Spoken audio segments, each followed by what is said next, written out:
আমি বেশি কথা বলবো না, আপনারা অনেকেই অনেক কথা শুনে বিরক্ত হয়েছেন। আর কিছু কথা না বললেই নয়। আর হৃদয়রা আসলে আমাকে ভীষণ ভালোবাসে। আমি তাদের এই ভালোবাসার প্রতিফলন আসলে দেওয়ার মতো সক্ষমতা আমার কাছে নাই। দীর্ঘ সময়ের লড়াই সংগ্রামে আমি সব সময় প্রতিবাদী ছিলাম, রাজপথে আমাদের সাধারণ মানুষের অধিকার আদায়ে সোচ্চার ছিলাম। একটা বিষয় সবসময় লক্ষ্য ছিল, আমরা এই রাষ্ট্রে ইনসাফ প্রতিষ্ঠা করব।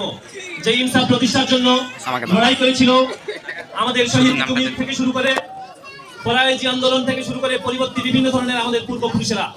সর্বশেষ ৭১-এ একটি নতুন মানচিত্র আমরা পেলাম, একটি নতুন বাংলাদেশ পেলাম। সেই বাংলাদেশে আমরা দেখলাম দীর্ঘ ৫৫ বছর প্রায় পেরিয়ে গেল, কিন্তু আমরা স্বপ্ন দেখেছিল আমাদের পূর্বপুরুষরা একটি সোনার বাংলাদেশে, কিন্তু আমরা দীর্ঘ ৫৫ বছরেও কিন্তু সেই সোনার বাংলাদেশ পাইনি।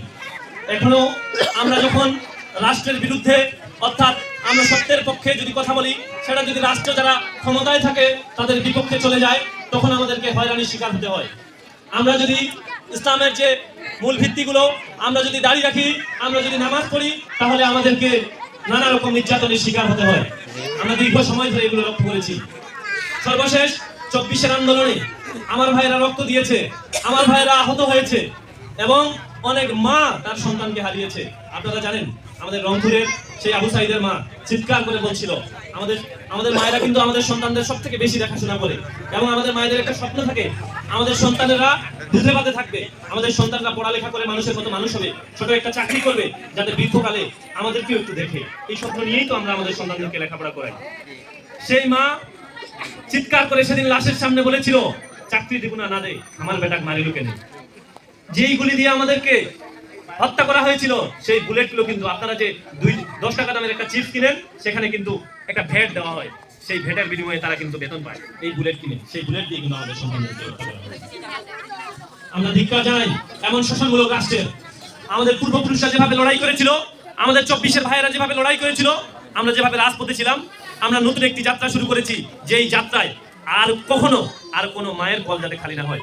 সেই যাত্রায় আমরা এই যে হৃদয়দের মতো সন্তানরা আগামীর বাংলাদেশকে বিনির্মাণ করার জন্য নিজেদের মৃত্যু ভয়কে সামনে রেখে আমরা একটি নতুন রাষ্ট্র বিনির্মাণের জন্য কাজ করছি। এই রাষ্ট্র বিনির্মাণের জন্য আজকে এই যে আমাদের দিনাজপুর অঞ্চলের এই যে একটি প্রত্যন্ত অঞ্চল, এই যে আজকে আপনাদের মা বোনদের কাছে আমাদের প্রত্যাশা, আমি আপনাদের কাছে কোনো দলের হয়ে ভোট চাইতে আসি নাই। আমি আপনাদের কাছে চাই, আমাদের যেই সিস্টেম আমাদের ভাইদেরকে হত্যা করেছিল এবং অনিয়ম প্রচলন চালু রেখেছে, সেই সিস্টেমের বিরুদ্ধে আমাদের এই সংগ্রাম। এই সিস্টেম পরিবর্তনের জন্য এই জুলাই সনদ বাস্তবায়ন অত্যন্ত জরুরি। এই জুলাই সনদ বাস্তবায়নের জন্য আপনারা কাকে ভোট দিলেন সেটা আমাদের যায় আসে না, কিন্তু আপনারা জুলাই সনদের পক্ষে হাঁকে জয়যুক্ত করবেন ইনশাআল্লাহ। আপনারা হাঁ ভোটে ভোট দিবেন এবং এর জন্য প্রচারণা চালাবেন। এবং সেই সাথে আরেকটি দাবি আমার, সেটা হচ্ছে আপনারা অবশ্যই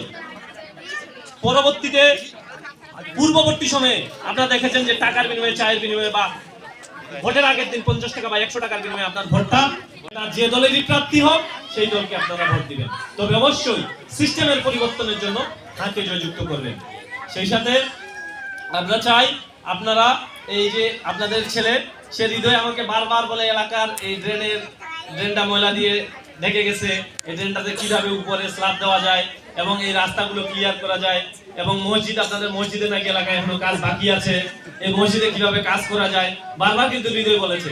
এই বিষয়ে আমরা কথা বলেছি, ইনশাআল্লাহ ভোটের 2-3 মাসের ভিতরে আপনাদের এই কাজগুলো হবে ইনশাআল্লাহ, মানে হবেই হবে ইনশাআল্লাহ। হৃদয় যেভাবে লাগে আছে, তো আপনাদের সন্তানের জন্য আপনারা দোয়া করবেন, তার পাশে থাকবেন, এতটুকু প্রত্যাশা রেখে। আর আমাদের সকলের জন্য দোয়া আছে।